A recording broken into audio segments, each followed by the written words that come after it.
Assalamualaikum warahmatullahi wabarakatuh. Pada kesempatan baik ini kita kembali bersama dalam mata kuliah kelas Diklat Kemahiran Hukum Acara Perdata, yang mana saya akan melanjutkan materi terkait saya menyampaikan bahwa apa itu dalam pemahaman hukum acara perdata.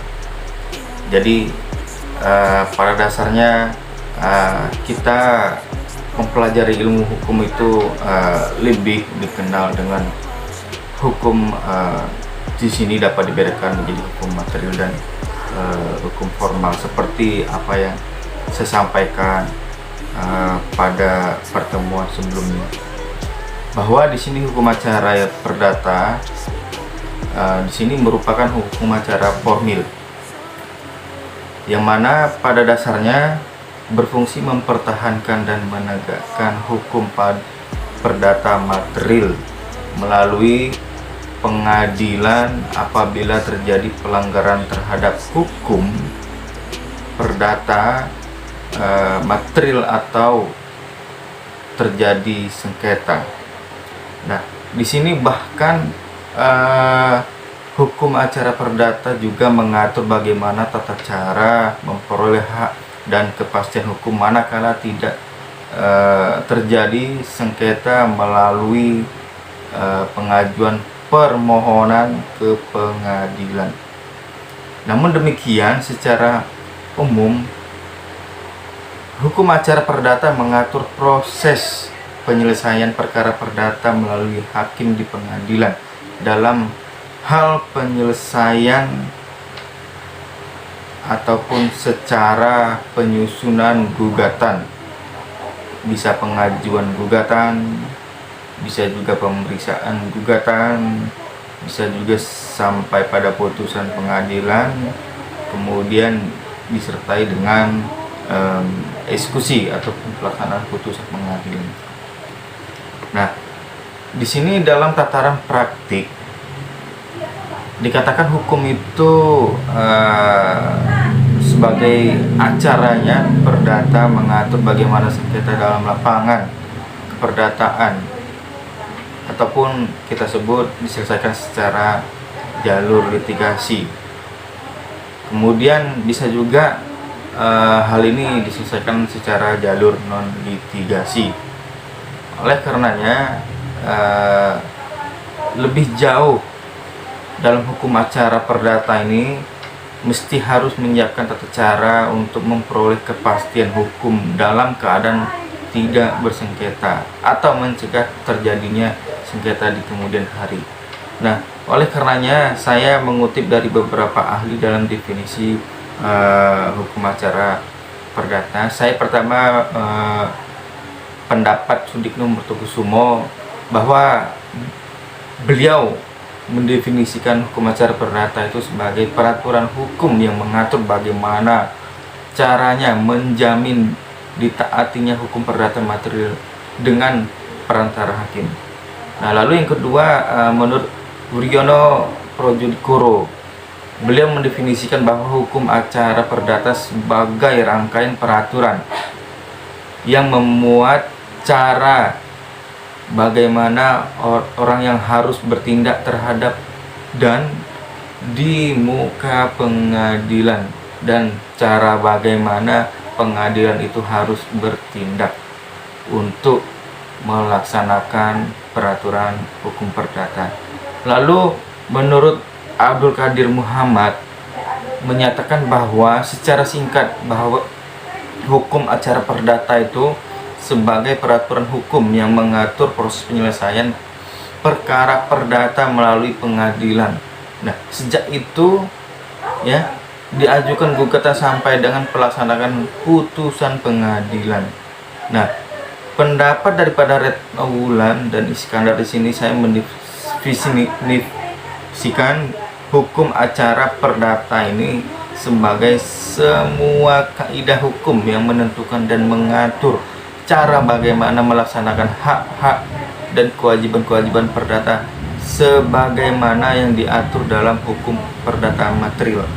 Nah, saya merangkum untuk rekan-rekan mahasiswa ataupun mengulang kembali ya, pada dasarnya dalam menjalankan atau melaksanakan proses ya, hukum acara perdata, jangan lupa ada sumber-sumber hukum acara perdata yang mesti harus ditaati. Nah, pada dasarnya mengenai hukum acara perdata Indonesia terutama sampai saat ini tetap berpedoman kepada hukum acara perdata hasil peninggalan kolonial. Apa itu nanti saya akan sampaikan. Oleh karena berdasarkan asas konkordasi, sistem hukum acara perdata Indonesia mengadopsi hukum acara perdata dari kolonial Belanda. Sumber hukum acara perdata ini disebutkan sebagai tempat di mana dapat ditemukannya ketentuan-ketentuan hukum acara perdata yang berlaku di Indonesia sebagai berikut. Yang pertama kita kenal dengan HIR, Head Harrison Indonesian Reglement. Nah, di sini terbagi atas hukum acara pidana dan hukum acara perdata yang berlaku pada golongan Bumi Putra dan Timur asing di Jawa dan Madura untuk berperkara di muka landmark.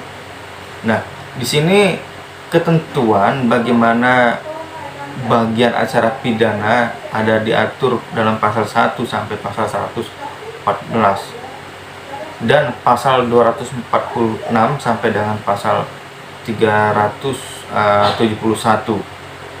Di bagian acara perdatanya tentu diatur dalam pasal 115 sampai dengan pasal 245. Nah, oleh karenanya diatur pula dalam sumber Reglement for the Witwatersrand ataupun kita kenal singkatan RBG. Nah, di sini secara tertera diatur dalam pasal 2 ordonasi secara sejak 1927 pengganti daripada peraturan yang berupa reglement atau yang tersebar berlaku di suatu daerah tertentu saja. Nah, hal ini kebalikan daripada berlakunya HIR. Di sini berlaku di luar Jawa dan Madura. Nah, sumber berikut yaitu Reglement of the Burgerlijk Rechtvaardiging atau kita kenal dengan sebutan sebagai singkat RV.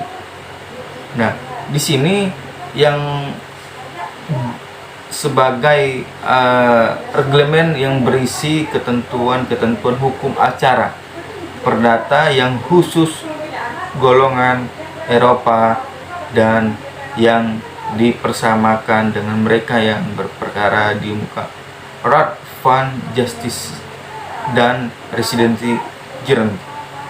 Nah, kemudian kita tidak asing lagi dengan mengenal yang namanya Burgerlijk Wetboek atau BW. Nah, dalam hal ini dikoordinasi di Indonesia kita kenal dengan KUH Perdata. Nah, sini sebagaimana kodifikasi seperti materi sebelumnya dikenal dengan hukum perdata material dan hukum perdata formilnya ya, terutama dalam pengaturan buku keempat tentang pembuktian dan daluarsa atau kita kenal di dalam pasal 1865 sampai dengan pasal 1993. Untuk rekan-rekan mahasiswa bisa cek KUH perdatanya masing-masingnya. Kemudian di sini juga diatur dalam pasal buku 1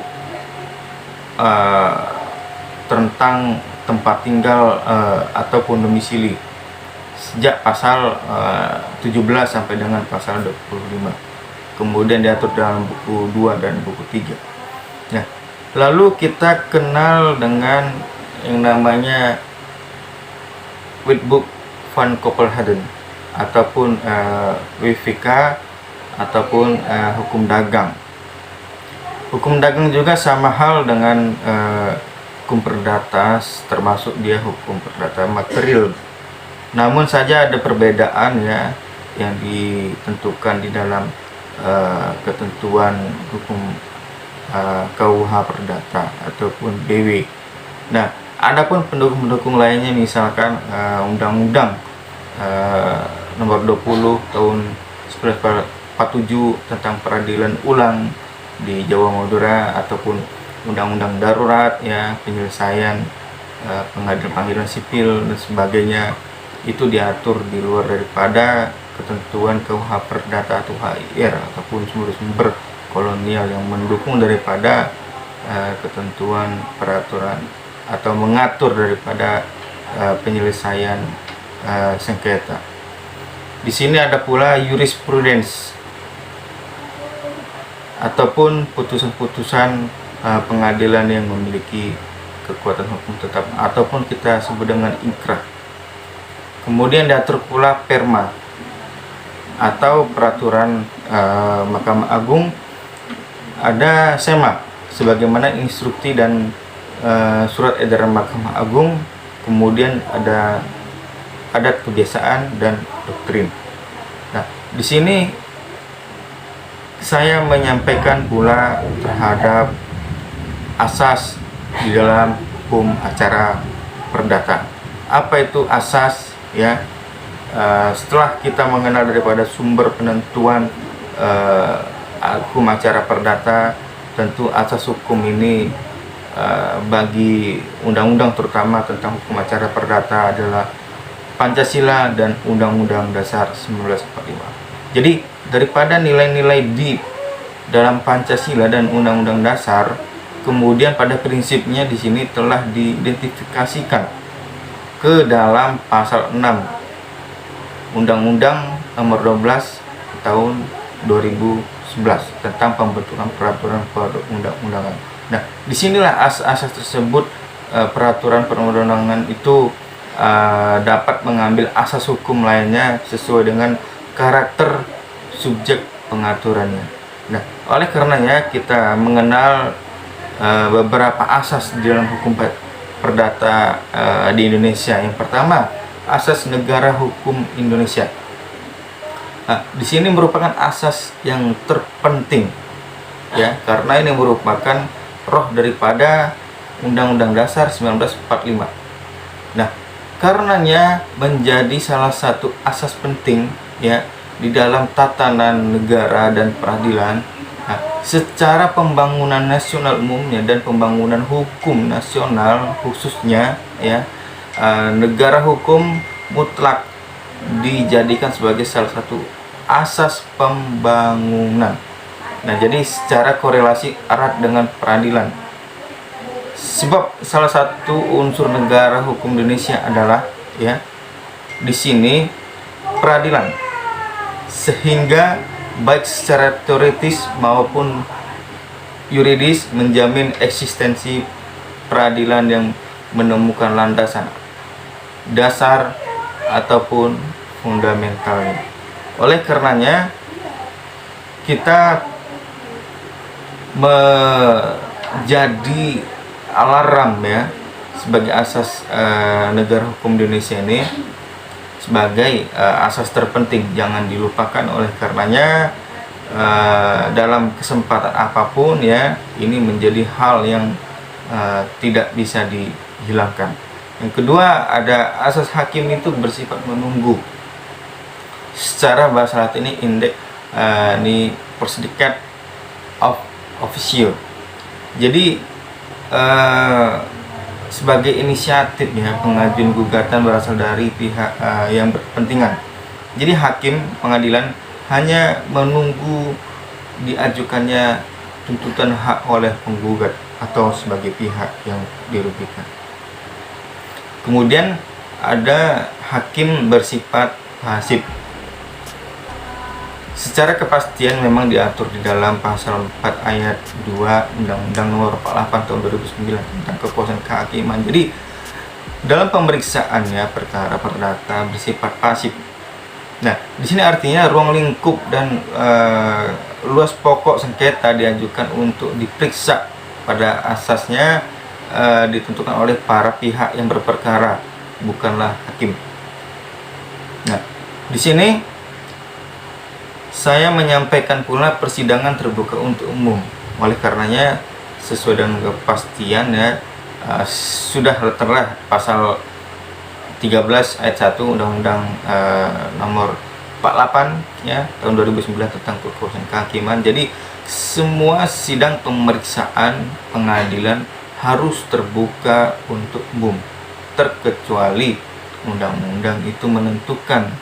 Oleh karenanya secara formal asas ini membuka kesempatan secara kontroversial, di mana untuk menjamin peradilan tidak memihak, adil, objektif, berproses dengan peraturan perundang-undangan yang berlaku. Nah, jadi di sini ya maksud daripada undang-undang tersebut, jadi sidang pemeriksaan pengadilan adalah terbuka untuk umum. Tujuannya apa? Untuk mencegah penjatuhan putusan-putusan berat sebelah ataupun semena-mena. Sidang-sidang harus berlangsung di muka umum. Nah, di sini hal yang perlu diperhatikan oleh hakim untuk memeriksa perkara artinya sebagaimana pintu tertutup untuk menjaga perkara kesopanan ataupun kesusilaan. Jadi untuk kepentingan anak-anak di bawah umur, jadi untuk persidangan rahasia dalam perkara paten itu yang pintu persidangan harus ditutup, tidak berlaku untuk umum. Nah, adapun asas mendengar kedua belah pihak atau kita kenal dengan Horen van Beach Partition. Jadi oleh karenanya ini merupakan bagian dari hukum privat yang mengatur kepentingan perseorangan ya, seperti misalnya belegen. Jadi konsekuensi yuridis yang ditimbulkan oleh hakim harus adil dalam memeriksa perkara. Di sini mendengar artinya audit et alternam parte. Jadi sebagaimana prinsip kedua belah pihak berhak atas proses pemeriksaan di pengadilan. Jadi bagaimana prinsip proses pemeriksaan yang memadai dapat menimbulkan keputusan yang tidak fair. Nah, oleh karenanya asas putusan harus disertai alasan atau motivering please for the motiver. Di sini hakim ataupun pengadilan dalam menguraikan putusan harus membuat alasan-alasan yang dijadikan dasar untuk mengadili. Oleh karenanya sebagaimana untuk pertanggungjawaban hakim dari putusannya terhadap masyarakat atau pihak ataupun pengadilan yang lebih tinggi. Jadi ilmu hukum ini yang memiliki nilai objektif ya. Nah, kita kenal dengan asas beracara dikenai dengan biaya, itu pasti. Dalam hal ini secara letterless diatur dengan kepastian tentang kekuasaan kehakiman ya. Jadi biaya ini dipakai untuk biaya panitera, biaya pengadilan, biaya pemberitahuan, biaya materai dan lain sebagainya untuk dalam kebutuhan biaya pemeriksaan setempat. Nah, di sini ada asas dikenal dengan tidak ada keharusan mewakili dalam beracara. Nah, maksudnya untuk mewakili penyelesaian perkara kepada orang lain, di sini pemeriksaan di persidangan terjadi secara langsung terhadap pihak yang berkepentingan. Nah, oleh karenanya dibantu dengan yang namanya kuasa hukumnya, ya. Jadi hakim akan dapat mengetahui persoalan ini lebih jelas bila ada didampingi ataupun diwakili oleh kuasa hukum. ataupun seorang pengacara. Nah, di sini kita juga mengenal peradilan sederhana, cepat, dan biaya ringan. Secara didengungkan sederhana itu maksudnya pemeriksaan penyelesaian perkara itu secara efisien dan efektif. Jadi biaya ringan itu memang biaya ringan perkara yang dijangkau oleh masyarakat. Nah, secara cepat dan biaya ringan di sini pemeriksaan tidak menyampingkan yang namanya ketelitian dan kecermatan dalam mencari kebenaran dan keadilan. Nah, demikian materi yang disampaikan ini secara virtual. Mudah-mudahan rekan-rekan mahasiswa dapat memahami dan bisa berkontribusi aktif ya untuk melakukan partisipasi, bertanya melalui kolom komentar di akhir tayangan virtual video ini. Demikian hal-hal sebagai materi yang saya sampaikan, mudah-mudahan dapat dipahami dan dimengerti. Dinantikan pada pertemuan selanjutnya untuk secara bisa memahami bersama. Sekian dari saya selalu wabillahi wa taufiq. Wassalamualaikum warahmatullahi